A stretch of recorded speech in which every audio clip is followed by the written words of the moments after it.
Hello, everybody. Good evening, wherever you may be watching or listening. This is The Yard Sign, the most important relevant podcast in politics. Your host, as always, Jonny Torres. Thank you so much. We are here on what is a Oscars Eve. Now, normally we wouldn't be talking about the Oscars because, honestly, the only one who cares about the Oscars is Anibal. But given the events that took place. Your mic is off, sir. Please wait your turn. Given the events that happened yesterday evening between Will Smith and Chris Rock, we just couldn't help but jump in the Kool-Aid. So, like pretty much the rest of the world, we're going to be talking about what in the world happened at the Oscars last night. Being that there is so much to cover, as you can see, got a lengthy menu of topics tonight. We're going to go ahead and run through those real quick. Biden blows it in Poland, maybe showing his cards, or just could be another Biden mind lapse. And then we'll also talk a little bit of cybersecurity with our special guest tonight. And so we'll go back to G.I. Joe Biden and see what he has to say about cybersecurity, or what he thinks he knows about cybersecurity. And the city of Tampa just going through a rash of resignations, as there's rumored to be another one coming among our city council. Your mic is still not on, sir.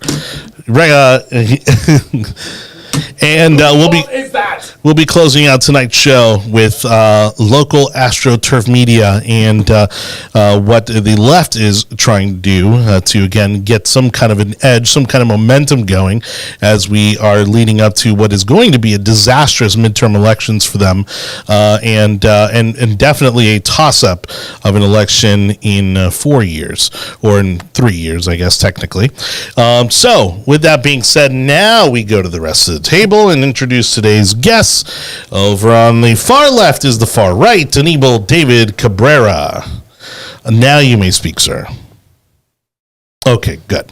And then in our center chair is our cybersecurity and IT expert, now making his second appearance on the show, Mr. Nate Ginter. Hello, sir. Thanks a lot, Johnny. Great to be here, and two-time winner as far as I'm concerned. That's right. You won the lottery. Just wait till you get here the third time. There's a trophy and everything. We're excited to have you back, and of course, so we once again kind of tweaked our topics to your expertise. So we look forward to your insight on not only those but all of tonight's topics. So we obviously didn't scare you away too bad last time. No, it was a ton of fun. All right, awesome. And while Anibal continues to file his taxes over there, we'll go ahead and jump into our first topic, which is the GTF Oscars. Because, man, what should have been a very low-rated, boring, run-of-the-mill award show all of a sudden got completely out of hand, enough to make everyone jump on social media and find out what the heck was going on at the Oscars. And so, for those of you who haven't seen it yet, we'll kind of give you the verbal breakdown. And meanwhile, we're going to pull up the video here in just a second. But Chris Rock, one of the presenting hosts. I don't think there was an actual host. There were 3 hosts, if you would have read the bio we sent you earlier. Okay, but nobody cares about Amy Schumer. Who were the other 2? Wanda Sykes. And I don't remember. Taraji Henson, was it maybe? Close. Very close. That's another black woman, though. Oh, okay. I know there was 3 women. I don't, again, did not watch, except for the fight, which we were about to discuss, that I watched on loop. I will say the first joke didn't land either. The first joke was like the reason why the Oscars hired 3 women because it equals 1 man's salary, and I thought that was pretty interesting to just go right out there to the jugular. To that, I would say 3 women were less entertaining than 1 man slapping another man. Yeah. I mean, I'll take one Ricky Gervais over those 3. In a heartbeat. And also, I kind of prefer my hosts not steal other people's jokes. She did. They did well. Especially, I actually thought Amy was good. Well, Amy's the joke stealer. In case, for those of you wondering, Amy Schumer up there with, what's his name? The Hispanic guy. Now I'm forgetting his name. Carlos Mencia has been accused of stealing jokes from other comedians and other TV shows and things like that. I'm a big stand-up comedy fan, and really, there was some what they call parallel thinking here and there. The reality is, a lot of the jokes that she's accused of stealing are kind of your basic I'm a lady in mid-level stand-up comedy. That's true. That's fair. There's not a ton of like, There's only so many ways to kind of slice that. Like the I'm slutty, aren't I like a dude? Apple only has so many different ways you can prepare. Did you see her outfit? Oy vey, it was horrible. Well, but then it seems like I had no idea she had that much cleavage. Honestly, well, she doesn't, which is why it looked horrible. And so those girls were pushed to the max. It was horrible. I felt like I was crying when I saw the dress. Well, it's bad when you're making Wanda Sykes looks good. I mean, when She looked good. I mean, look. I mean, and honestly, when she's not political, Wanda Sykes is hysterical. Oh, one of the funniest ever. And again, Amy Schumer. I mean, again, despite what you just said, I think is fair to an extent. Hasn't been the same since that. Like she has not. She hasn't really done stand up anymore. She's not doing much stand up anymore. Right. B, she just hasn't been able to cut above the noise to say, no, look, I am funny. I am original. She came up at a time like she hit just when a lot of the Me Too stuff was getting popular, kind of tracked right along with her fame. And there's a million stand-ups out there that hit a certain level. I'll call it solid B comedians that are, you'll pay to see them and they're great. Yeah. But once you see their act, if you come back in 5 years, it's going to be the same act. Yeah. Because they don't have the capability to really, it's not like, unfortunately it's kind of hard to compare to who I think is the best, but Louis C.K., who can come out with a new album every year. Yeah. That's unsustainable. It's like saying, how come you're not LeBron James? I think Hollywood wanted just to find a white woman that would be bankable a little bit. And I think she's gone the course that she can actually go through in regards to her being funny. Well, I think now Miss Hall, the other woman, the third woman that was there, is a really good actress. She's very funny. She's in a lot of things, actually. So I think it's a good way to segue to that. I enjoyed the three. I think a lot of jokes that Amy Schumer tried to pull, it just did not work. It was very woke-ish, and that just gets really annoying really fast. Well, I did like the one joke, which I also felt I heavily agreed with, which was that she was essentially a replacement for Melissa McCarthy, because Melissa McCarthy's hysterical, also super funny. She is, and her. But again, though, if you take away like the I'm the bigger gal, she's very physical. She's a physical comedian. There's a lot of physicality there. Now, yeah. But she doesn't do stand-up. Stand-up's not a Melissa McCarthy thing. That's fair. Yeah. But even like, again, in the lines that she delivers, it's funny because I have never up until recently seen Gilmore Girls. Okay. And my girlfriend watches the Gilmore Girls. Have you never watched Gilmore Girls? No. You know what? I don't know. It's not for me. Why am I on this podcast? I don't know why you're on this podcast. As a matter of fact. I'm here for you. I'm only here for you, honestly. And all You've never watched Gilmore Girls? Well, now I have because I've been made to against my. Okay, let's all calm down. Let's all calm down. I'm getting confused right now. Have you ever watched Gilmore Girls? I have seen it twice. No. Ask me if I have ever sat through an entire episode, and the answer is no. Oh, that's a different. Okay, well, see, exactly. It is. Again, it's no judgment. For us. I'm more of a Dawson's Creek guy. Oh, look at that! Good comeback. Good comeback. Jonathan, what is your excuse? My excuse is that that show is not designed for me. I'm not the target audience of that program. Everyone is a target audience of that program. I'm more of an Always Sunny in Philadelphia kind of guy. That wasn't even around during the time of Gilmore Girls. It was. Yeah, it's Always Sunny around since late 90s. 2005. Oh my God. Yeah, early 2000s. Yeah. It doesn't matter. You should be watching it. Anyways, I need to understand. But I'm watching Gilmore Girls. Back to my point and I see Melissa McCarthy come into the scene, and I'm waiting for her to be hysterical, and she's not. She is hysterical. No, she's funny. not. Not to the level that we know that she can be now. Right. Not to like Bridesmaids level, right? Not to like I can't. Some of these roles that she's had. We are striding the line of like, inappropriate conversation when it comes like to Gilmore Girls. Funny, but let's not get into this any further than we have to. I am the grandmother, and that's all I'll say. It's an unfair comparison. Because you can't say like, hey, Will Ferrell wasn't as funny in, say, any of the TV appearances he did like on SNL. Sure. And then compare that to like Step Brothers where he gets to use rated X language and like right. There's different levels there. Well, again, not an apples to apples comparison, but I get what you're saying. Oh, look at at Hector's comment. Would you guys consider her as a female Chris Farley? About as close as you're probably going to get to a female Chris Farley. That is interesting. Because when she's truly kind of let go and kind of really allowed her to kind of go all out, she can be that physical. Here's where I'll say I think she's definitely in the same league.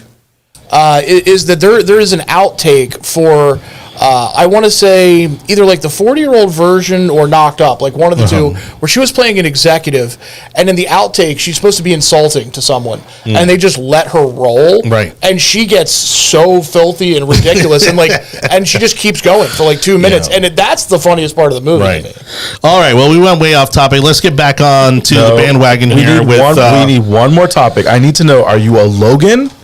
Or are you a Jess fan? Oh, get out of here. I don't even know what that is. Nobody knows what that means. Everybody knows what that means. Nobody knows what that means. Yes, they do. Yes, they do. Not in this show. Not on this show, buddy. Sorry, I was too busy watching Judging Amy to answer that question. An even better response. I actually saw Judging Amy when it was out on TV before I saw Gilmore Girls. Superman was on more conversations that need to be had. I apologize, viewing audience. We will get him caught up with a cultural and another program. Yes, we are definitely going to have that conversation. So in looking to what the people are now calling the 2020s Zapruder film, okay, we saw. Let's kind of play how this goes, because there's a lot of speculation into did he really hit him or not? Was this staged or not? Was this all a ploy for ratings? There's a lot of rumors and conspiracies going around about this. I'll say this: I think it was 100% of a real moment. And so in breaking down the video, you see that Chris Rock makes the joke, and they cut immediately to Jada and Will. Jada immediately turns sour. Will, in that split second, is laughing. But then when they cut back to Chris, all you see now him is going, uh-oh. And then at that point, Will Smith is walking towards him. You don't see him because he's still off camera. All of a sudden, Will goes up, smacks him, which, in all fairness, does look like a choreographed slap. It does look like a choreograph. It does, even breaking it down by like the stills. I mean, it's like, because people are pointing out, well, he's leaning into it, his hands behind his back, like he's grimacing, like he's waiting for it. I maintain that I think it is a combination of two things. One, when he saw Will Smith coming up, they're friendly. My understanding is not great friends, but friendly. Yeah. He thought that Will's probably coming up to like do a little bit of a, some sort of like old little bit where he's like, oh, I'm going to tap you or whatever. Right. There is no way that any man with, like, Will Smith is a large individual with big arms, taking a whap like that was not choreographed. Yeah, see, that was... I don't know. Now, I think given who goes back in that position? What man goes back in that position? Somebody who's stunned. I don't think he didn't. I think he expected a smack. That is not the face that he had before the smack. No, but what I was going to get at is that I think Chris Rock expected to get hit in some form or fashion. Correct. But he didn't expect it to be as hard as it was. Can we go back to the front? Can we go back to the hit again? And so, for those of you watching, we're going to be cycling through the video. I just don't agree. So, Chris actually had his hand back a little bit, like he leaned forward. But you see, he's stunned though. I do agree. Genuinely stunned. I do agree. I don't think he was expecting to either. They knew this was going to happen. I don't think they knew he was going to hit him. I don't think anybody knew it was going to happen. Two other things real quick. Number one, there's a reason why, if you're not hearing anything, they stopped the actual audio broadcast for about a good 30 seconds. Only in the United States, though. Yes, that's true. Well, because other countries aren't. Because no one ain't watching. Well, they don't. It's okay to see a man slap another man, but God forbid he says F while he does it. So. But that was the other thing. Yeah. Had Chris Rock continued from that point. And not basically confronted Will verbally. Yeah. I think everybody would have saw it, that was staged. That was choreographed. That was whole staged. But the fact that Will's genuinely angry and cusses on live television, that's the difference. That's where I'll tell you that is not. Will Smith's not going to cuss in his rap to sell records. That's right. That's right. He cussed more in these 2 minutes than his entire rap career. National television. At the Oscars that he did in his entire rap career. And then they give him an Oscar at the end. Is it for this performance or is it for the movie performance? I don't know. I think this performance was really good. This may be the Oscar-winning performance. Honestly, I take back half the things I say about Will Smith, acting-wise. If Jazzy Jeff had come and pulled him off of Chris Rock, oh my God. Out of nowhere, just jumps out of nowhere. Well, is he still alive? But look, honestly, knowing Chris Rock, and Chris Rock is a ruthless stand-up comedian, you could tell Chris Rock for a split second thought about like saying, like just tearing him a new one, like comedically. Oh, and right? Like he was gonna make another joke. When he gets slapped too, if you look for a split second, his fist balls up and he goes back like this. Oh yeah. That's not a dude who's playing, dude. No. I don't know. I will say. You can see there is a snapshot right there. Right there. He's got his fist clenched, but when Will walks away, he's like, I'm just gonna let him walk away. And then Will goes and that's the man who goes, I just almost got violent. I'm going to put my hands behind my back. I'm really surprised. Honestly, not the BET Awards. If it was the BET Awards, someone would, oh my God, the meme that came out of this is his wife looking at him. If you were a real man, Tupac would have shot him. Oh my gosh. She used to date Tupac. Okay, so that's why she gets to use that reference. Okay, so perfect lead in to my point about all of this. This was not about this joke. Will Smith's reaction to this was not about the joke. This is Will reacting to years of him being mistreated by Jada, by him seen as kind of the second man to Tupac, second man to this rapper, this young guy that she slept with just recently, just a couple years ago. Well, and the whole rap industry for 20 years. He was always seen as kind of a corny. Yeah, but I don't think he ever really took that personal. I don't think he ever really, I think he realized that he made his millions, being the like kind of family friendly rapper. Yeah, but you're watching a man that is broken, honestly. I don't I think this is what's happened. If it is true that this was not planned in any form whatsoever, and this was just a reaction, this creates a huge precedence when it comes to comedians getting assaulted when they're doing their bit. And I think that's the one thing that we need to talk about. Yeah. The second one is watching a man that's been beaten so badly by the press and been talked about and been shunned and people talking crap about his wife and his marriage for years. Well, he's been seen, he's been seen as a beta male, I think, the beta in this relationship for so long that he felt that in that moment, if he didn't do something, it was just going to be another notch on that list of things that have made him an inferior husband and man in that relationship. Because her talks are very deep and they're very important. But my God, does she take her husband out a lot in regard to those conversations? If she was in a wheelchair and he had made a Fast and Furious 9 joke, no one would be getting up and going. So, in other words, if she had been Liza Minnelli. So listen, we are crossing this line. No, I don't want to live in a world in which a dude's wife has an illness and knowingly or not, a guy makes a direct reference to it that you can't at least get up and smack someone. But Will has been in this situation. Let's all calm down. I mean, that's the thing. It's it's not cancer. Yeah. It's not AIDS. It's not something serious like that. It's alopecia. These people live in a very the most image conscious world possible. And they picked that thing to make it. No, that's what I'm saying. I give him a get out of jail free card. So my point. You can't assault someone on TV. No, he shouldn't have done it. There is too much money on that stage for you to be playing these games. And you know why? Because he knows how the sausage is made. Odds are Chris Rock didn't even write that joke. Honestly, it's kind of a weak joke, even for Chris Rock. Yeah. I mean, because he's a much better comedian than that. Oh, correct. I mean, a G.I. Jane reference. How old is that movie? The movie's like 20 years old. It's like a 15-year-old movie. And it's no one on top Demi Moore has plastic surgery older than that. Right, like that. Right, yes, exactly. And its name is Ashton Kutcher. I mean, it's just okay. They're not together anymore. Let's all calm down. But again, very few people probably even got the reference. And again, it's a joke about hair. And Will Smith knows that in these award shows, most of the stuff's scripted, and that in all likelihood he didn't even write the joke himself. And he's sitting in the front row. He knew he was going to get attacked. All of those things are fair. Yeah. But at the end of the day, if you make fun of my deformed wife on stage, you might catch a backhand to the face. My God. I'm not saying it should be legal, by the way. I will say this. You saying this is one thing. There's a woman on our comment section. Her name is Leona. A very nice, beautiful old woman says, "You can sleep with my wife, but you can't talk about her alopecia." Seriously. Ding, ding, ding. Oh, that's a winner right there. This is. I'm not gonna say how old she is, but she's a woman of many years, and she is amazing when it comes to these little comments.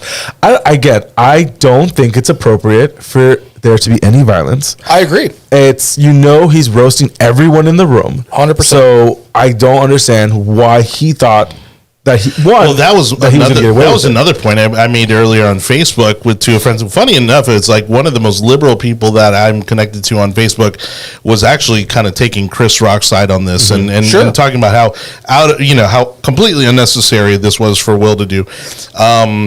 And I said, well, imagine had Ricky Gervais been hosting. Yeah. He called the entire room pedophiles. He would have been shot. He would have been shot. I mean, he basically, Ricky Gervais compared Tim Cook and Apple to ISIS, at the, I think it was the one of the Golden Globes. I think there was also another weird thing that I think that because it was a black man talking some smack about his black wife, I just think there's something there. To me, that was the most disappointing part. Yeah, there was my initial reaction. You wish they had been Chinese? No, my initial reaction was because again, it just honestly it feeds so much of that kind of racist stereotype. True, you know what I mean? And two guys that I think have really made their careers above the fray from that. Chris Rock talks a lot about racism, and Will Smith is someone who has overcome a lot for his success and has genuinely earned his success. Yes. Every time a black man's trying to host the Oscars, wait, what? Some other black man hits him. Dude, he literally has Are you allowed to kind of like that. Are you allowed to say this joke? Who said that? I finished it. Well, you said the bad part. I did say the bad part. Well, and then foremost, I think because I love, most if not everything that Will Smith has done. Big fan. It was disappointing because I've always seen him as someone who has been above the fray.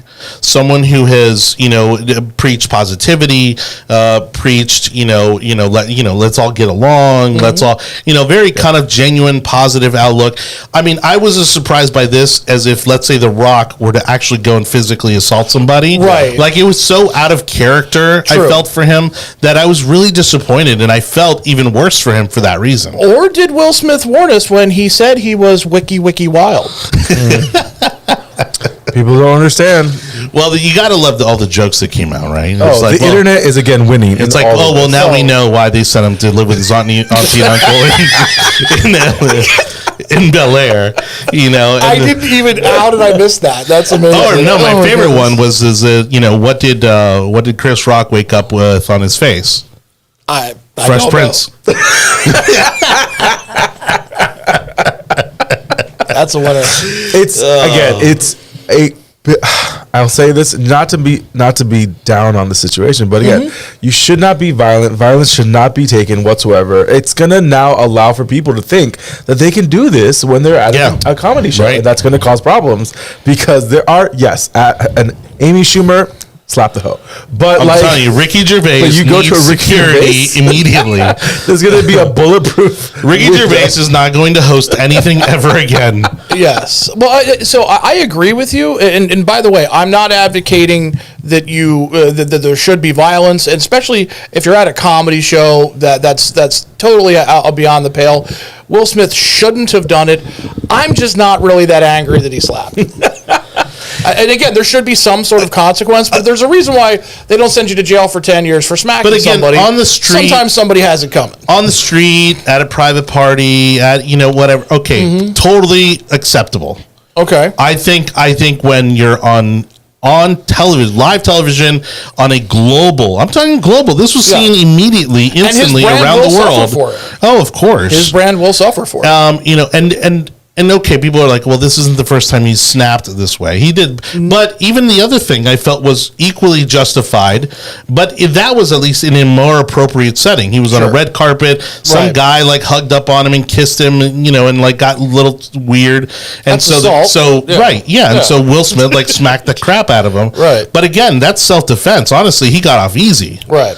I think in this situation, again, it was sad to see because so many in our culture, sadly, look up to our celebrities as role models, to see him kind of fall that way, and to see him fall subject to his emotions. So he did release a statement. Thank you, Madam Producer, for sending me this statement from his, I'm assuming his Instagram. But it wasn't the award show. It wasn't the acceptance speech, because I thought that was lame too. I felt that was like, okay, I did something wrong. Let me. It would have been a great acceptance speech without the incident. Correct, it would have. So Will Smith, from his page, violence in all of its forms is poisonous and destructive. My behaviors at last night's Academy Award was unacceptable and inexcusable. Jokes at my expense are a part of the job, but a joke about Jada's medical condition was too much for me to bear, and I reacted emotionally. I would like to publicly apologize to you, Chris. I was out of line and I was wrong. I am embarrassed, and my actions were not indicative of the man I want to be. There is no place for violence in a world of love and kindness. Bullshit. I say if he skips the first paragraph. The publisher. That's basically the publicist wrote this. But if he skips the first paragraph where he explains, first of all, I hate these blanket statements where people come out and go, violence in all its forms is poisonous and destructive. Right. Like they're trying to teach everybody a lesson. Well, no, but I'd be like, okay, nature is nothing but violence, and it's how the entire world's like the universe is violent. As we say, as we're in the middle of a war. Yeah, right. and so if we now go and defend a country that's being overrun with violence, now we're poisonous and destructive. Correct. So it's just those stupid blanket statements that I have no use for. And also in the beginning they're talking about, well, this is why I did it. Hey, how about you just apologize? Yeah. Say you're out of line and let's all move on. Trying to come up, those are excuses. It was unacceptable and excusable, but here's my excuse for why it happened. Yeah. The second paragraph is all I needed. Exactly. I would like to publicly apologize to you, Chris. That's it. That's all you needed to do. Right. 100%. And again, I mean, I'm not a doctor. Mm-hmm. I mean, and I don't know anything about alopecia. Why have you been doing all those exams on me? Huh? You're not a doctor? We've been doing all those exams. What do you think the second room is for? What's the copay about? All I know, did he make you sit down also? For supplies, of course. For part of it. Oh, okay. Tell me you used a glove. They're gloves. Just on you. Only on Anibal. Oh, I've gotten my colon checked 4 times on this show. Allegedly, it's a requirement to be on the show. It's part of my COVID protocol. Special guests. The NDA that we're going to have you sign later on today. Anyways, there's so much to get along. Yeah, this show's gone off. No, but there's so much more to talk about the Oscars than just what happened. The slap heard around the world. Yeah. Also, the word Ukraine was not said once. There was a moment of silence for the situation. They put something on the screen, everything else. But people were really pissed that no one said anything. Even Mia Kunos, who is from that part of the world, did not use the word Ukraine. Yeah, but people were really upset about it.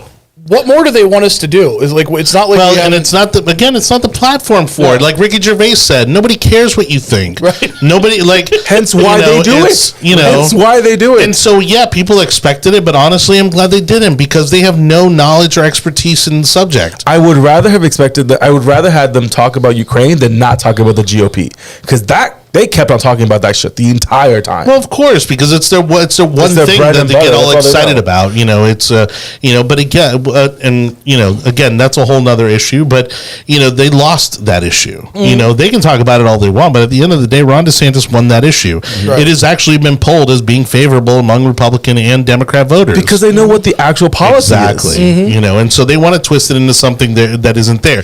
Disney employees want to go ahead and walk out against this bill. Meanwhile, over over in Polk County, they're arresting Disney employees, like they're lining up for a bread line. I mean, there were like 14 Disney employees that got caught up in a weird scheme. Of course. in all of those, whenever they do that big roundup of guys in Polk County, there's inevitably a handful of those guys from Disney. You have to figure, though, in fairness to the mouse, there are a ton of employees at that corporation. Sure, of course. So out of any 1,000 people you round up, there's going to be, and they were lumping like regular dudes looking for hookers in with like some of the kid stuff that was going on. Right, yeah. Which, you don't want to have happen, but, it's just a large enough sample size.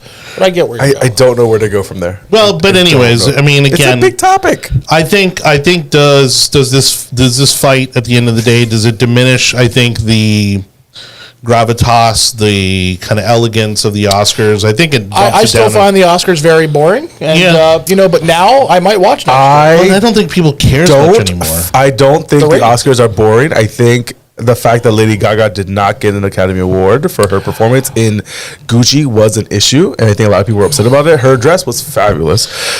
Some other issues on the red carpet, a lot of hits, a lot of misses in that regards. But I will say, I think just the social relevance of the Oscars is hilarious. No, how but much pressure or the lack is put on it. Because the problem is that now you've got some like 12-year-old out here that's just as famous as somebody who made a multi-million-dollar film. Yeah, right. And so being famous for how long? Has lost, that's going to be the problem. It doesn't matter. The being famous now has just lost its significance. If PewDiePie, they've lost control. If PewDiePie blanked out his screen on Twitch during the Oscars, that would make more news than anything that happens in a normal Oscar. Yeah. I understand the words that came out of your mouth. I just don't. He's like the world's biggest Twitch streamer. He's got like 70 million followers or something. I know he's not American, so he's not paying taxes to the United States, even though the majority of his income is created by watching. I feel that should be updated in the tax results. You want to make the Oscars relevant? Have it hosted by all these YouTubers. Yeah. Get all these YouTubers and make them host it. Mm-hmm. They're not polished enough. They're not. It's going to be horrible. I will say. But that would be hilarious, though. It would be amazing. David, what's his face, would probably do some awesome. David Dobrik would do it a heartbeat. He has his own drama. They should make him host like the Nickelodeon Kids. They have. Do that. Goes to show you, I don't watch that one either. So, all right. Wait, one last thing. They tried to do a rendition of "We Don't Talk About Bruno," which was ridiculous, and I feel that needs to be talked about more and more. Nobody saw it. Nobody watched the Oscars anymore. It was a big deal that they tried to do it. No, it wasn't. They butchered it. The fact that nobody's talking about it goes to show you that nobody talks about Bruno. Okay, good. Much less the Oscars. Are you done? Yes. Okay, let's move on. Because if it hadn't been for Will Smith, Rick Jamesing Chris Rock, I mean, nobody would be talking about the Oscars today. I wanted it more of like a Riri situation where he punches. I want somebody to take the video and over by his hair back to the Corvette. No, see, I want somebody to take. Would it be like a Beyonce situation in the elevator with Jay-Z, or like I want to see that? I want somebody to take the video and overdub the Chappelle Show audio from the Rick James sketch where he says, "What did the five fingers say to the face?" And then the rest. So we know a lot of people that have that ability. Yes, so I might have a weekend project there. All right. Because you have nothing else better to do. Right, exactly. All right, let's go ahead and move on. Again, everybody, thank you so much for watching The Yard Sign, listening to The Yard Sign, wherever you may be doing. So don't forget, you can join the show live as we broadcast on Clubhouse. Okay, we've got Hector hanging out in the Clubhouse room, and we also would love to have you in our Clubhouse room as well, where we can bring you in like you would call into a radio show. So look up Jonny Torres on Clubhouse or look for the room, The Yard Sign. Also, you can subscribe to the audio version of our podcast. If you missed any of the video live broadcasts of our program, you can go to any of the podcast platforms at the tech overlords at Google, Apple, Spotify, Audible, Amazon, iHeartRadio, Odyssey, and Samsung podcast platforms. Subscribe, follow, review, all that good stuff. We appreciate you for doing so. I think we're averaging somewhere between 200 and 300 downloads a month, which is a beautiful thing. And I think we're going to try to double or triple that number this year. So I'm excited about that. That being said, one of the things that's going to help us there is actually our good friends over at the Community Patriots. We want to thank them for coming on board as our sponsor. They have amazing events that they're putting on every single month. Okay, not just a monthly meeting type of organization. They actually have a great media training workshop coming up with our good friend Travis Horn. That's going to be this coming month. Oh, actually, that was tonight. All right, well, there we go. We'll leave it up there because I want to make the point basically that, again, this is not just about political activism. You also can gain a huge skill set here attending events like this media training boot camp, where you learn how to talk to newspapers, television stations, radio stations, how to make the news, how to talk to the news, and not get in trouble by talking to the news. But also, if you have any aspirations of running for office or supporting those who do, events like this are a great way to kind of educate yourself on the process and how to do it and do it effectively and efficiently. So keep your eyes open for more information as they schedule more events. Again, it's Community Patriots. You can go to community-patriots.com. That's community-patriots.com, again, for all of their events and information on that amazing organization. Thanks to Jeff and Kimberly for their support. All right, so moving on. So Biden blows it in Poland, if you can get a coherent speech out of him, inevitably there's something they're going to have to walk back. And of course, Poland not being, it's certainly not to be left out from Biden's gaffes. Nate, you kind of brought this to my attention because it was actually something that I didn't catch. But what they're saying here is that, he basically not only has he inadvertently called for regime change, which again is raised everybody's tensions, but then he's also kind of subliminally primered our soldiers to have some expectation of going into action. Well, let me stop you there for 1 second, Johnny, because as we know, I am a two-time winner on this show now, as one of the most special guests ever to grace our stage.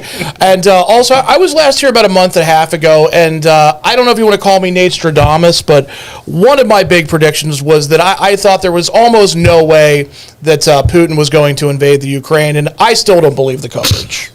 So I actually did say I didn't think he was going to invade. I think I was the complete opposite of your position. You were like, really? Like, I think he's going to do it. I'm like, no way. I was like, it's 100% he's going to do something, and 50% it's going to be one or the other. Hey, I was actually very surprised by that, actually. But not to derail, but you are entirely correct. One of the things that I thought was interesting, a lot of people that were kind of middle of the road or right leaning that moved their vote from Trump in 2016 to Biden 2020 was they were tired of Trump shooting off his mouth and these Twitters that were always coming out and everything. I'm like, that he was unpredictable. Yeah, he was unpredictable or just wasn't like really thinking through what he said. And in a 24-hour span, he like literally says as the leader of the free world that he wants regime change in Russia. And while he's addressing a group of people, there were troops on the stage, he turns to them and talks about how great the Ukrainian fighters are, stepping in front of tanks and fighting us. And he literally says to them, and you'll see when you're there. It wasn't a gaffe. It wasn't like, I had no idea. It was just like he forgot for a second that he hasn't let everybody in on the fact that we are literally waiting to go invade a non-NATO country, right, and we're looking for any excuse to do it. Yeah. It's what it is. And I was also really annoyed by the statement that he pulled back. Hey, it's fine to go, I want Putin out of there. If it was my call, I'd have him out of there. Yeah. And then explain why it's not your call, which it's not. Right. Well, and that's exactly right. So you were saying, okay, so the claim was that U.S. President Biden told U.S. troops in Poland about Ukraine, you're going to see when you get there. Obviously, they give the context. Mm-hmm. And as expected, now they're trying to walk it back. Right. They're not only trying to walk that back, but they're trying to walk back the statement that he made about needing regime change. I believe there's a third gaffe. I know there are three gaffes. that major gaffes from this weekend alone. But I cannot think of the third one. But yes, there was the regime change in Russia. There was the troops being sent to the borders. I think there was one more also, but we'll get back to that in a second. I loved his defense for saying I want regime change. Was I had just come back from talking with some Ukrainians, and I was very emotional. Because that's what you want. That's what you want. Okay. That makes it better. From what I understand, dealing with old people, when you get emotional, it's when the medicine doesn't work as well. Or it's after sundown. Or after sundown. How long do you think it took him to get balanced on like what he's actually talking about with the time change? He may still not be It sure. even takes me a day to get normalized when I go to Europe. I have no idea, quite frankly. Like watching that, it was to me like a total projection. Like I was like, if this had been another person that these people didn't like, it would be nothing but 24-hour coverage about why this guy needs to be removed. If this was Trump, mentally unfit. Oh my gosh. Well, that has been, again, the most comical part about this administration is that everything that they accused Trump or that they assumed or predicted that Trump was going to do, Biden has pretty much done in these first year plus of his administration. Was it Trump is the only president in the last 4 decades that did not get us into a military conflict? Mm-hmm. Like that's insane, right? It's absolutely insane. And now, he has to go. And now there are, Yeah. I wish. And now there are huge publications and it's an either or. It's a no, he was speaking the truth and we need to represent what he's saying from MSNBC, like encouraging that kind of war escalation. Or you get like the Washington Post. I know. You get like the Washington Post that was like, look, stop making excuses. Like this man is gaffing and we know it's happening. And so we need to stop making excuses and let people know that he is not well. And the problem is that you can't send Kamala in because she's just as bad, if not worse.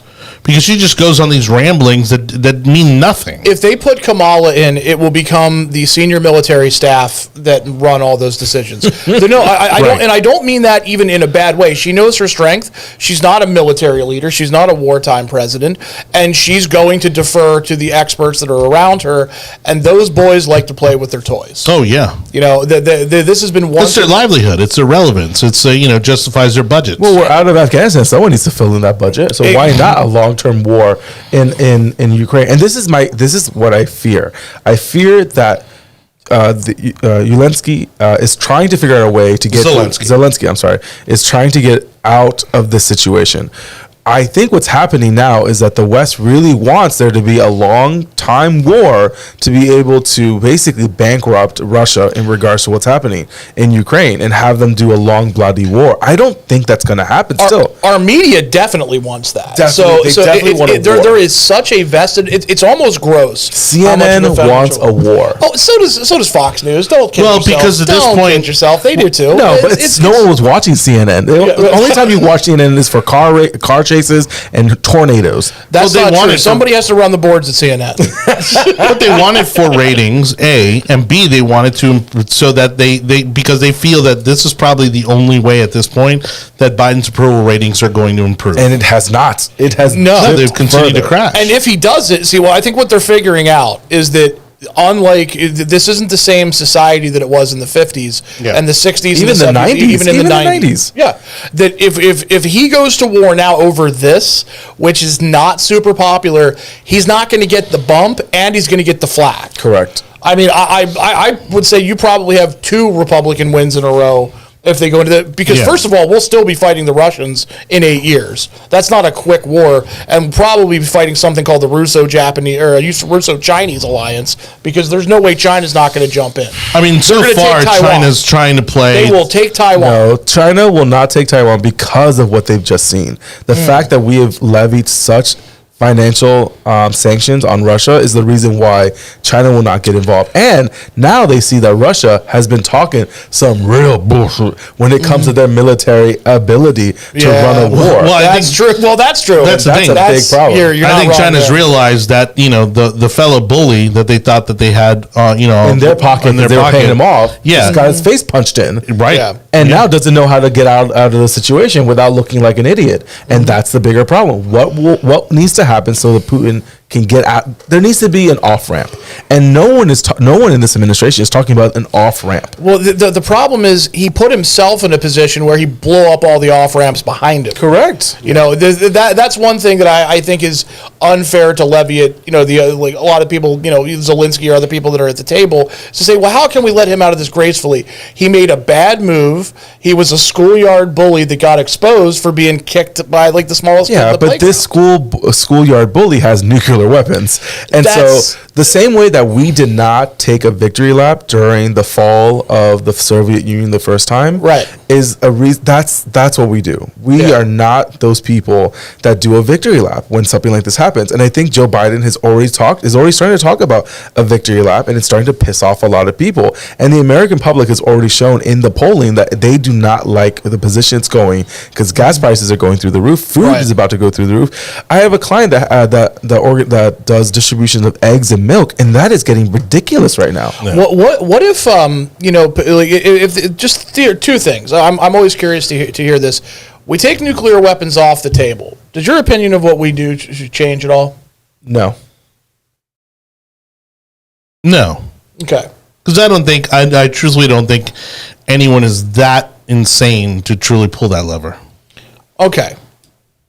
Because I personally think if nuclear weapons weren't on the table, we'd be in Moscow right now. You're dealing with a country with 150 million people, and Americans don't do this is the difference between, and I'm going to say this because I can, because I'm brown.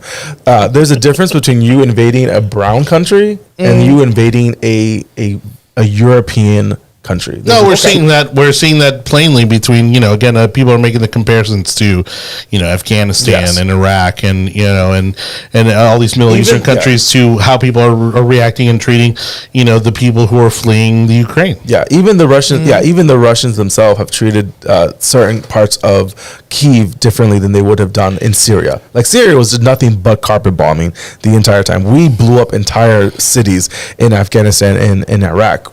We would not do that, and Russia would not do that in Ukraine. The only reason why I give the option for a nuclear weapon is because Putin, trapped in a corner, will do something stupid, and I think that might be an option 3. But if he does that, then then we will be in Moscow. So my other question is, if he comes to the table and he says, "How about you just give me the Russian, the ethnically Russian Donbass portion and Crimea?" Yeah, I think that would work well. I think Zelensky will take that offer.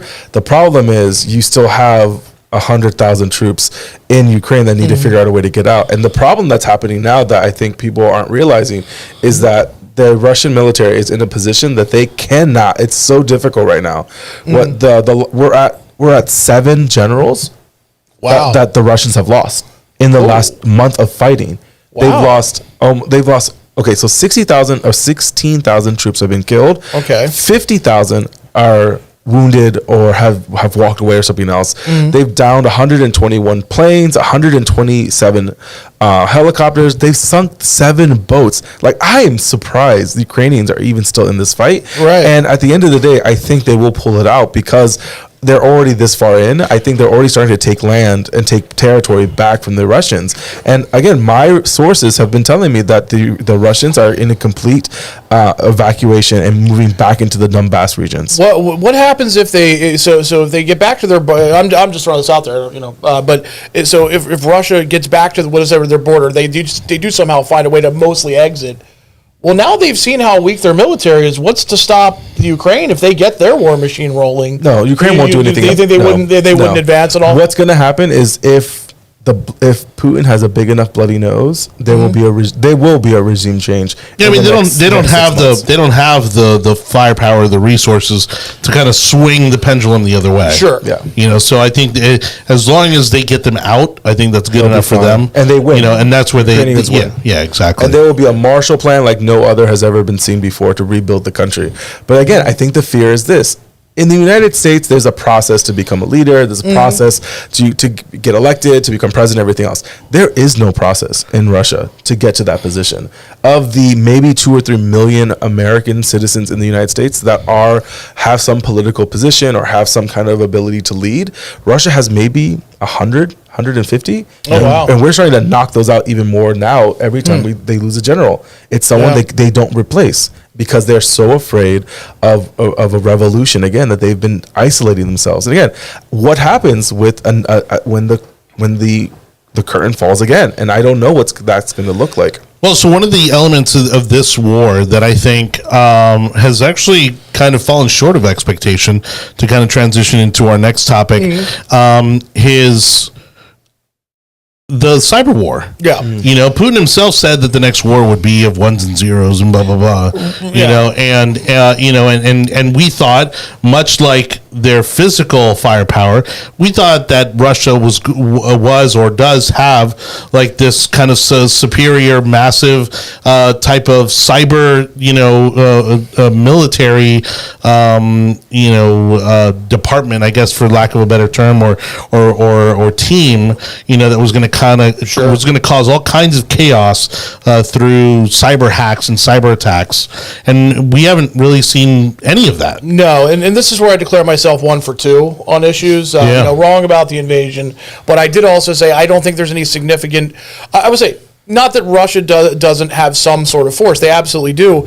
But every day, American infrastructure has to stand up against people that make tons of money if they get through. This is the entire world. You're talking about North Korea. North Korea has very sophisticated, very smart hackers and a large infrastructure. But not even just against us. I mean, think about it. This could have something that they could have easily weaponized against the Ukraine and shut them down in ways that we hadn't counted on.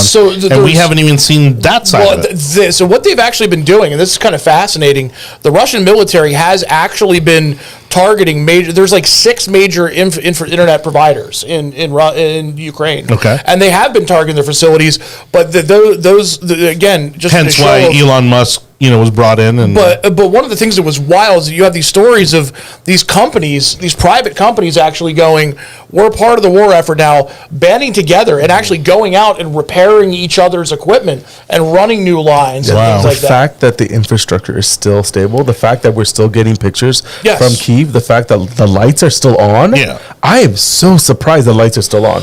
Well, it's kind of like in the way that, COVID sped up the whole work from home element and really expanded on people's reliance on internet and being able to do stuff from home. I would imagine, again, this is going to do things for satellite internet technology. That was probably supposed to be that. And drones. The things that the drones are doing right now, they're dropping bombs, they're dropping care packages, they're dropping supplies. This is the revolution in drone technology that is what was needed. I mean, are they really not using, is my assumption wrong there? I don't know. To what extent, really? I mean, when we hear like Elon's Starlink and all that sort of stuff. Here's the issue with satellite technology. It's great for pulling down information. It's terrible for putting it back up. Right. So when you need like a satellite broadcaster that's tuned exactly right to get anything there. Otherwise, you have to depend on some other. So if you have satellite internet here in America, you've got a landline that actually sends your information back because an old dial-up modem is faster than you can actually send a signal back up to their system. Wow. Okay. So the reality is I think it has a lot less to do, and those are the cool things that catch you catch the news. Sure. But I think it has more to do with just honestly boots on the ground IT soldiers out there, repairing those lines and keeping everything running. Just like, and your power folks, keeping the grid up and running. Right. Like you said, it is a miracle. It is. The fact that so many Ukrainians have stayed, the fact that so many have made sure that they're a part of the war effort. I think another 30 or 40,000 Ukrainians signed up over the weekend. I mean, these people are coming. I mean, it's a country of 40 million people. Yeah. Like if you think about it, half of the population is men, and that's 20 million, and then a percentage of that is under the age of 40. Well, it's also their power. Demographic is a much better. It's also the power of the propaganda there, right? Because if the propaganda, and I don't mean that in a necessarily negative term. It's a neutral term. But if the Ukrainians can give the impression that they're on the upside of this war, well, then that's going to give people confidence to then sign up if they hadn't done so already, and say, we might have a chance here to save our country. And that's the beauty. And I'm sorry for cutting you off. No, that's please. The beauty of having. You get an extra 16,000. They go through a week of training, and then you can put those guys in checkpoints and in the major cities, so that you can get the experienced guys at the front lines and be able to fight what needs to get fought. Now, Nate, Absolutely. so to kind of go back and again move on to the next topic, and thank you everybody for watching the yard sign.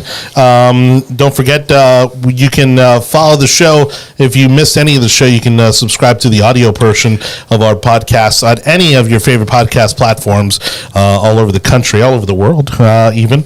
We do have some international listeners, thanks to you guys.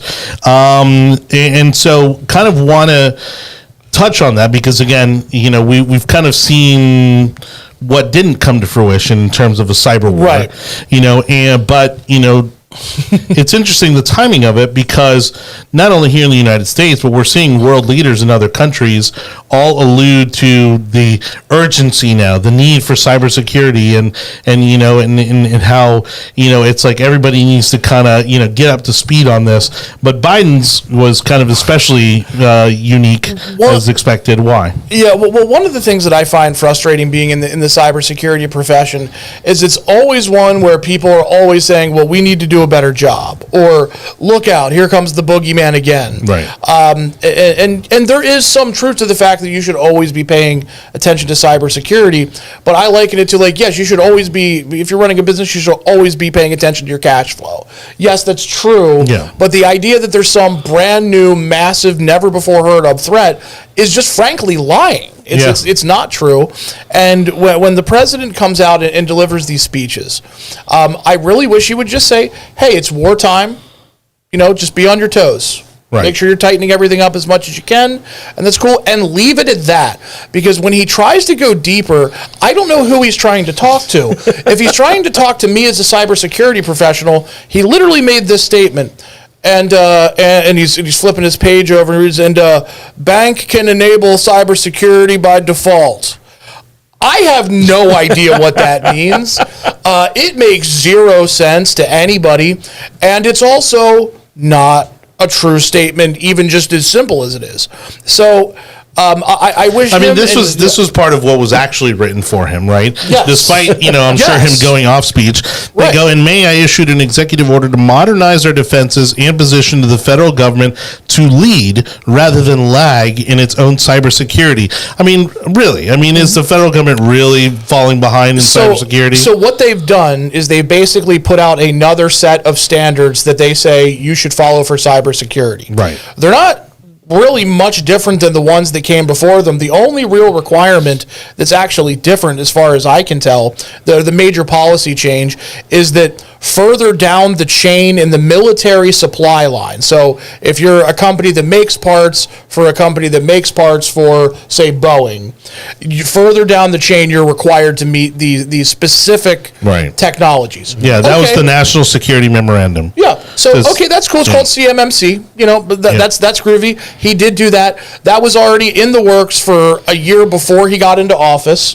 He just signed it. That literally has nothing to do with him or his administration, but that's okay. I'm even you take credit for what's happening when you're in office.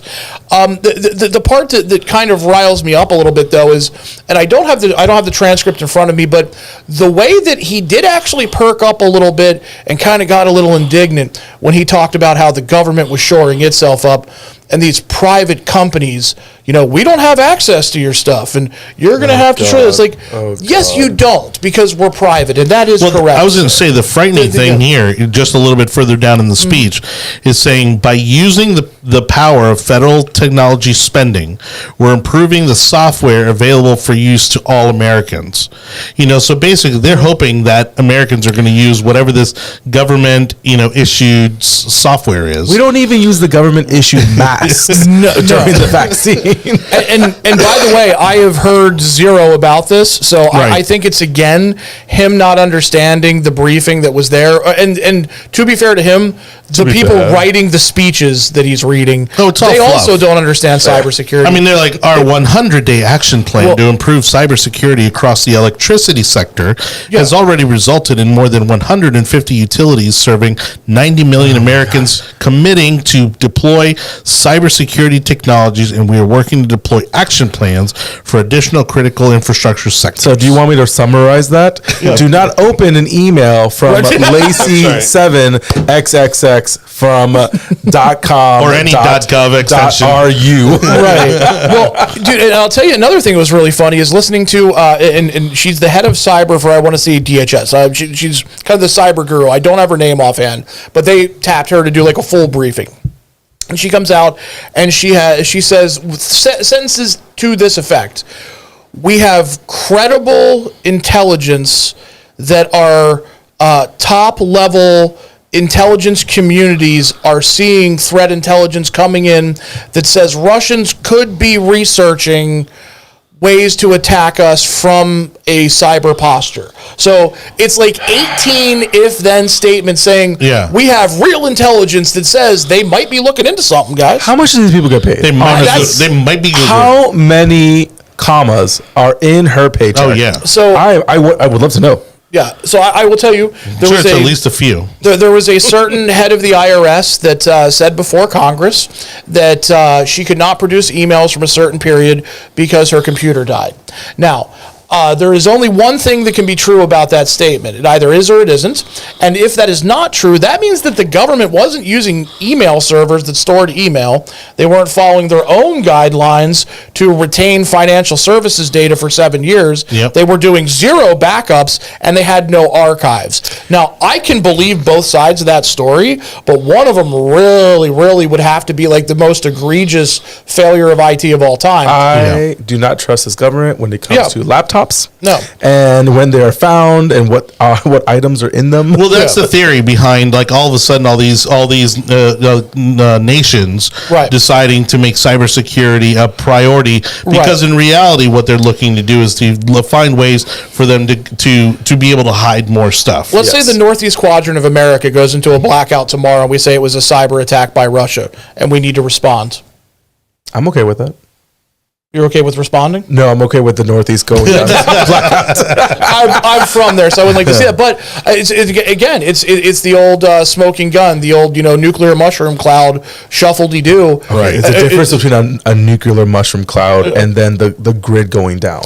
If you take that grid down for more than 3 days, half the population is supposed to starve, according to what they say. Well, that's what they said. When the New York blackout happened in, I think it was 2002, it was after 9/11, and I think it was 3 or 4 days that the whole Northeastern went down, and they didn't have power. I won't say that people will go a week, yes. Because Northerners don't know how to. I am going to say I believe it is 7 days. I think you're right. Yeah, but that's how far the food supply. If you're a Floridian, you have to have a bug out bag and food for 2 weeks. I just developed a taste for human flesh, so that makes it extends it's super gamey, and also so you got to salt that meat, baby. Yeah. Or enough supplies for a hurricane party of 150. Or a fishing pole if you want to be a weirdo. Ooh, I'm not fishing. However, we have plenty of canned food that was bought from Sprouts or something like that. Okay. All right, we're going to go ahead and jump off the Biden bandwagon for now. I'm sure much more to come on that front. Thank you again, everybody, for watching. We hope you're enjoying this episode of The Yard Sign. Anibal David Cabrera, Nathan Ginter joining me today on tonight's topics. We've been having a lot of fun today.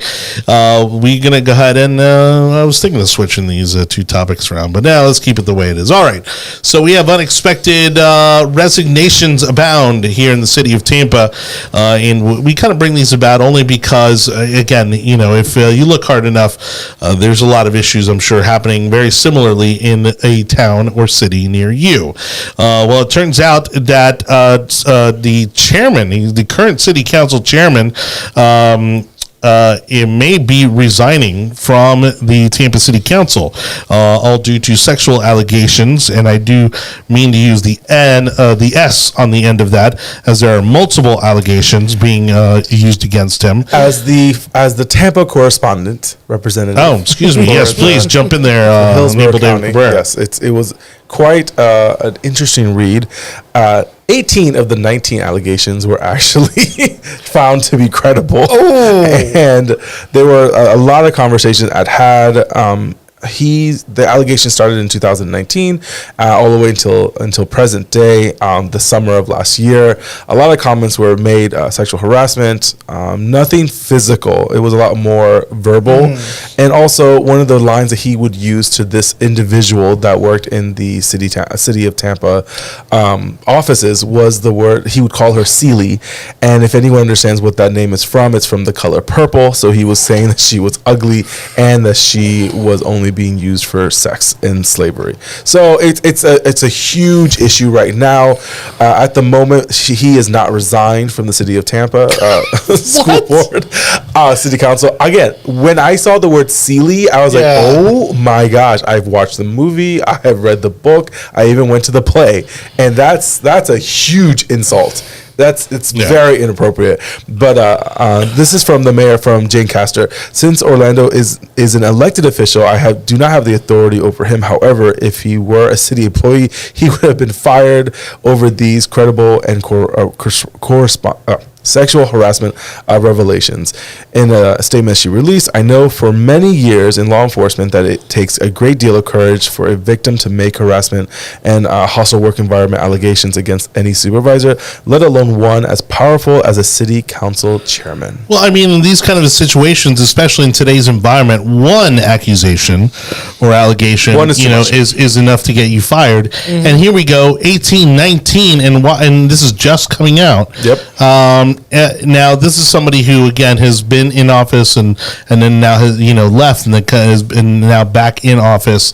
But again, it shows you the need for term limits in these situations. I know, Anibal, you hate term limits. I go, but you have these people that end up making a career out of holding office, and they end up just inflating their egos. He's putting up Cosby numbers, man.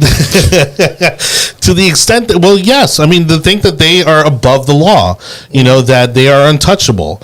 And again, when you've kind of been even in the periphery of that environment, it's easy to understand. Yeah. When I worked at Senator Rubio's office, you go to events and you're sitting up front, or you're sitting at the head table, or you're sitting at the head of the table, and and everybody's addressing you very formally, and so all of a sudden your ego's kind of getting inflated because everybody's treating you like you're somehow better than, when again in reality these people work for us. They are servants. They are civil servants. I hate this kind of dude, whether it's in politicians or it's in business people or even just somebody whose dad left them a lot of money. Like you've known your whole life. It's just like. A lot of the conversations that are happening, some of which were very important that came out of the Me Too movement, talking about interactions between men and women, we're actually talking about interactions between women and about 5% of guys. Correct. Right. And the worst 5%, and the most flagrant who pull this stuff, and it just annoys me, as somebody who has had zero convictions for anything wrong in his life. Let's talk about why that is that person is the way he is, and really dig into it. And I think the guy's life should be ruined. At the very least, publicly. It was crude comments. It was sexual gestures. It was derogatory comments to the woman, and repeatedly referencing this employee as Sealy, the name of a character of the color purple who was abused and told she was ugly. That is from the Tampa Business Journal, by the way. And look, and people are going to try to say, oh, well, there's no need to make this a partisan thing. But if he were a Republican sitting on the city council, there would be protests. There would be protests by the dozens outside of City Hall tomorrow. Well, I hope there still is, quite frankly. This is the kind of thing that needs to, listen. The marching orders for a lot of people. You see these. It shouldn't be partisan, but the avenues for organizing that sort of thing comes out from a certain point. And that's the problem.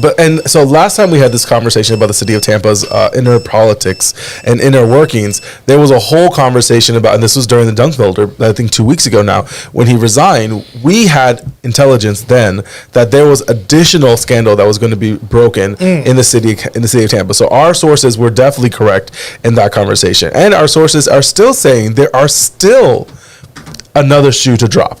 So I don't know what level the shoe is going to drop, but I've been told that this is not the last one that we're going to see.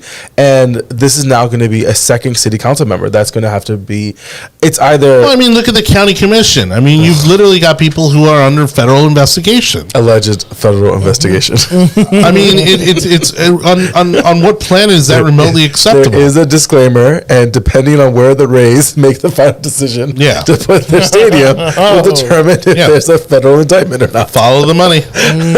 But follow the money. I agree with you. I think this is now pushing to a point that we just need to get rid of everyone, almost everyone. We have friends on city council that we know for a very long time, and from what I'm told, those individuals are not in the crossfires at the moment of investigations. But I think we need to get someone on from city council, and I think Lewis. But that's where you need to kind of approach this with clear eyes, right? Because the last thing you want to do is be the guy in the news and be, wow, I didn't see this coming. Yeah. Wow, I never would have expected that from so and so. Yeah. You know, it's like no, you have to almost assume the worst case scenario. Well, and trust me, this type of guy, you don't just start off one day saying to a woman of color, making a color purple reference. That's not your first at bat. Not only that, sort of thing. I've been in City Hall. Okay, I visited some of these guys. They are in close quarters. I mean, their offices are literally on top of each other. Yeah, I mean, it is tight quarters in there. Like, how is not somebody else spoken out about this and say, hey, this is unacceptable. This needs to go, or you need to go. I love a ribald joke as much as the next guy, but I'll tell you what, like when it comes especially to people who are employees or subordinates, you have a special obligation. Correct. Well, whether you're in business or you're in public eye, it's wrong. And it's, first of all, it's bad management. Correct. You should be fired just for that. Yeah. You know. So anyhow, we'll be following the story there. Orlando Goods, again from the Tampa City Council. We're going to see if his resignation will be coming shortly. Again, that following the resignation of John Dingfelder, who again was overreaching with his powers that be in the City Council on some development deals. And so there's going to be hopefully a lot of new faces over at the City Council here in short order. And actually be paying attention to the yard sign. We'll probably have some of those candidates who are going to be looking to make some of those replacements here soon. One of them, again, is a friend of ours, DC Gatufas, who has run for that office. I'm sorry, he ran for property appraiser, but he's going to be looking at running to replace John Dingfelder. This last one is a little bit kind of closer, near and dear to my heart, because, you know, it's kind of in my world of media and all things digital. So Axios putting out an article today, you know, talking about how the progressives are changing strategy. Not really anything groundbreaking here, but they are looking at using through these online powerhouses, basically these massive online digital companies, they're creating what on the surface seem like mom and pop like media outlets around the country, putting out information, putting out interesting, you know, kind of garnering these online audiences, and then slowly over time start to kind of manipulate, you know, public opinion, and prepping, you know, again, this public opinion to swing those in their favor for upcoming elections. Again, nothing new. I mean, this is something since the word media was created, you know, under Randolph Hearst. It's people leveraging the media, you know, to swing public policy and opinion. Sure. But the scoop here being that there's these massive companies, one of them called Real Voices Media, that uses apolitical, non-ideological content to build up audiences, and then it can leverage the crowd on behalf of clients in what experts say is a potent persuasion strategy. President Biden, Michigan Governor Gretchen Whitmer are beneficiaries. And so what they're seeing is that Facebook, Instagram users in Michigan started seeing ads last month promoting stories by this news site called the Main Street Sentinel, which again sounds harmless, right? In fact, I got a friend of mine who actually started her own media site in another state, you know, and it's her and her husband, and they just kind of write local stories. But again, you don't get to see behind the curtain. And so oftentimes people don't know where these stories are originating from. Well, that's why you got to rep bomb them the second they start trying to go to, you know, like trying to make that move. you make it unpalatable to do so. That's the only way to fight back against that. Correct. Yeah. Says the aggregated content from both news sources and the White House itself touched on skyrocketing gas prices, broader price inflation, blaming corporate price gouging and Russia's invasion of Ukraine, and mirroring lines from the Biden administration. So again, talk about state propaganda. I mean, you have it right there in black and white. I also think so. One of the things that's very interesting is the advertising industry is struggling to deal with how well millennials and the younger generations coming up behind them actually see through advertising, because they've grown up with all the tactics that were invented to get the previous generations, plus the ones that were built to get the millennials when they were younger. Right. And I'll try and find these things. So my hope is that kids are starting to become self-aware of these things more, because there is no prescription for this other than don't be uneducated. I would like to think that there is some self-awareness on that standpoint. Yeah. What I think is happening is much like animation has evolved and movies has evolved to fit today's attention span in today's entertainment standards, so has advertising. And the truth of the matter is that, again, I think kids oftentimes, they see through advertising, but at the same time, the advertising does work. They if it's a particular item or service that they like, now they're not going to get tricked into anything that they aren't already persuaded to. But as again a former marketing, and a digital marketing and advertising person myself, get it. Thanks. Fancy. There are more ways to blur the lines than ever. Sure. Because of influencers, because of, just the range of platforms that you have now. That's why, it goes back to the same couple of things, no matter what the issue is for the most part. If you raise your kids right and you teach them right from wrong, you let them develop their own critical thinking skills, it's going to be very hard to turn R to D or D to R in any of those circumstances. Right. No matter what kind of propaganda you throw on, if you have a real moral value system and you judge the way you think and you behave against that, it's almost impossible. I wouldn't say it's impossible, but it's extremely hard to get tricked in that sort of scenario, and... But that's why universities have been so successful at changing. Have they? Political persuasion. Yeah. I mean in general, in terms of the political philosophy and political ideology. So much. I think one of the things, aside from just the enormous cost, why you're seeing so many people choose to go to online universities is to try and cut some of that out. Well, they're realizing now, what are you really paying for? Right. Especially when... It's a summer daycare. That's what it is. Yeah, I mean, especially when, the Ivy League kids are the ones that got hit by reality the hardest. Right. When they realize that, they're paying a ridiculous amount of money for what? The same thing that some kid, going to junior college is doing, and it's like, wait a second, my buddy who's still back home in junior college is sitting at home on his laptop. I'm sitting in a dorm room on my laptop because I can't go to class. And it didn't, by the way, it didn't used to be that way. It didn't used to be that expensive. And does anybody know when it started getting really expensive? The government started backing the loan process. Ding, ding, ding. We have a winner. Yeah. When the government opened up its checkbook and started paying for half of the tuition or 3/4 or, almost a full ride if you went to a state school, well, all of a sudden it got really expensive. It makes complete sense why it's become to the point that it has.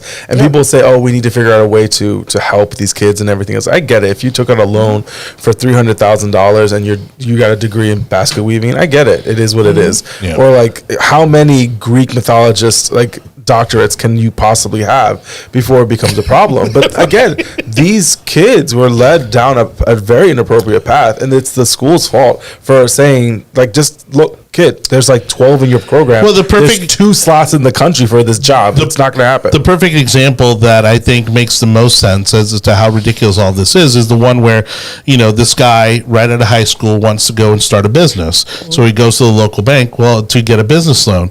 Well, he gets rejected for the business loan because he's, right out of high school, doesn't have the credit to do so, but yet can still get a 6-figure loan, to go out and pursue an education. Because that loan will never come off his credit report. Correct. Right. He will, no matter what he can file for bankruptcy. It's a sure bet. It's a sure bet no matter what. Well, if you find somebody who died in a car accident the same year you were born. Oh, that got more morbid quickly. Jesus, Wow. one last thing. Yeah. The final thing. Girl, we need to have these conversations. We'll see. Hold on. We'll let the producer call it. Do we have time for? We let the producer call it all the time, and you know what? Whatever your decision I usually is, make the call. No, it's the producers. Oh, so we get it. So you don't get a one last thing. Okay. No, everybody but you. My life. All right, we'll jump into one last thing here. Again, thank you so much to everybody for watching the yard sign. We appreciate you, to those who may be listening to the show, whenever, wherever you may be doing so. And again, please continue to help us grow the show as we are doing currently with the Community Patriots, great organization of local activists here looking to make positive change in our community. We'd love to see you get involved with them as well. Go ahead and check them out at community-patriots.com. They put on great meetings. They also put on all kinds of events, voter registration, fundraisers. They're going to be incredibly active in this upcoming election season. And so go ahead and check them out, community-patriots.com. We also have the Ashley Moody fundraiser, our Attorney General right here from Plant City, going to be hosted at a fundraiser by the Florida Federation of Republican Women's Tampa chapter, the Tampa Bay chapter, the Friday, April 8th. That's next Friday. At noon, Doubletree Hilton by the Tampa Airport. That's in the West Shore District, okay? For more information on that, contact Terry Castro. You can reach out to us through our social media platforms. We'll get you connected as well. But again, that's through the Tampa Bay Area Florida Federation of Republican Women's chapter, Friday, April 8th at noon with special guest Attorney General Ashley Moody. So we'll actually be there at that event. We're going to try to broadcast live and hopefully have some fun there and get Ashley on the show as well and have some words with her. So that should be, there's no shortage of people that we look forward to talking to at that event. That's for sure. It's always a fun time. Yeah, so we'll be looking forward to that. Okay, my one last thing is going to be super short. Just excited about the United States men's national team after beating Panama into submission once again, 5-1. Yeah, I just got it. Oh yeah, somebody said that they drilled a hole right through Panama for the second time, beating them 5-1 in their latest match. Actually, I believe it was here in Orlando, and putting them just a little bit closer to the qualifying for the World Cup. And currently, they're actually looking like a favorite, going into the World Cup. Biggest upset was Italy. Italy not qualifying for the World Cup. Yeah. That's devastating. Huge. That is massive. Mm-hmm. Them actually getting beat by Northern Macedonia. Not since Alexander the Great. Oh my gosh. That's right. I mean, someone was not allowed back in the country. Oh man. I mean, that's the equivalent of, let's say, like the New England Patriots getting beat by like some, junior college, Buffalo, right, exactly. I don't even, it's just so ridiculous. And but I think Northern Macedonia's run's going to come up short as they gotta face Portugal and Cristiano Ronaldo next. So I think just Cristiano Ronaldo. That's all. That's only the world's greatest soccer player. But that's kind of what I'm looking forward to. What about you, Mr. Ginter? Again, looking forward to, hopefully my third time here. Looking at some data, and an overwhelming 99.9% of the audience thinks I should come back. Fake news. It's really, I want to thank all of you that's out there. That's real-time data right there. It really is. It's a new app. Twitter with the censorship. I got it from the Astroturf people. There we go. They're very good about that. So thank you for your groundswell of support out there, folks. And, it really warms the cockles of my heart. So when I return, I shall be a yard sign man. Oh. Anibal? Oh, he gets to do segues, but we're being generous. Take it or leave it. I thought we passed it. I didn't know. The Biden administration. The Biden administration's new minimum tax on billionaires, wanting to do a unrealized capital gains tax on those individuals that are making over a certain amount of money. This is something that he's proposing in this next budget when it comes to. They say they can come up with $360 billion within 10 years. Every country in the West has tried to capitalize on capital unrealized capital gains has all reversed course, because if you don't realize, the market goes up and down, and some years the market goes up and some years the market goes down, which means the government would have to pay you, a billionaire, money because of the taxes that were unrealized. Well, and I read that no one realizes that additional step. Well, and apparently this tax policy is going to target all of 700 people. Yes. I mean, that's the level. I mean, when you hire 85,000 new IRS agents, I mean, apparently you can target 700 and people. I can't remember the think tank that releases information, but every big tax that was always aimed for billionaires and multimillionaires always trickles down to the middle class. Of course, because once you get a new tax in, it's almost impossible to get it released from the government. Well, and by the way, I don't have a problem with the tax only targets 700 people, because let's face it, they're not picking them at random with a shotgun. They're picking, the top 700 earners in the country. Yeah, the cream of the crop. So there's going to be some taxes that could theoretically affect them more than others. But like you said, you got to be smart about it. If it's good for the goose, it's good for the gander. If you're saying you owe us more when you do well, then we've got to give you some sort of credit when it doesn't do well. Correct. And I'm a flat tax guy, always have been. Yep. So, for Same me, here. whenever I hear this, it always sounds like the dumbest games you're playing just to make everything way more complicated than it needs to be. If you really want to make sure they're paying, make it a flat thing. There's no deductions for anything. Right. Whatever you make, it's this much, and we're done. Well, it's a campaign talking point, really. That's all it is. I think that's what they're going to be. That's all it is. Yeah. It's just campaign. 2 years from now, they're going to come and say, "Oh, we targeted the billionaires. We targeted, the richest of the rich." And I don't think they'll be able to pass it. Well, they're going to claim that they got, Why don't the Republicans come out and say, "Yeah, you target them with the thing to give them money when the economy's not doing well"? Again, That's people weird. don't. Again, every Western country that's tried this has failed and has removed it because it doesn't make any sense. Well, that's the obvious talking point. I mean, if I'm the Republican Party, mounting my messaging against Joe Biden is going to say, in a time of financial crisis, Democrats raise taxes on Americans. Correct. And that's it. That's all you got to do. And you drum that beat, till November, and forget it. Game over. Mitch McConnell has already said he doesn't want anyone to release any kind of agenda for the Republican Party until after the midterms. Why? Because we don't need to do anything until after the midterms. They've already dug themselves so deep. And then you have our senator, who I love, who was governor for governor and now is senator, comes out with an agenda and he gets smacked in the hand because of the agenda. And again, it's just he's taking one step too far and everything else. But again, they've done such a piss poor job this last year. When you've been governor, it's hard habits are hard. I know. You're one of 100 now. You're not one of one. That's right. Yeah. All right. Thank you again, everybody. On behalf of Anibal, David Cabrera, and Nathan Ginter, I'm Jonny Torres. We appreciate you for listening to, watching The Yard Sign. We'll see you back here next week, 7 o'clock on Monday evening. Don't forget to subscribe to the audio version of our podcast at any of the tech overlords at Google, Apple, Spotify, Audible, Amazon, iHeartRadio, Odyssey, and Samsung podcast platforms. That's it, everybody. Good night. So long.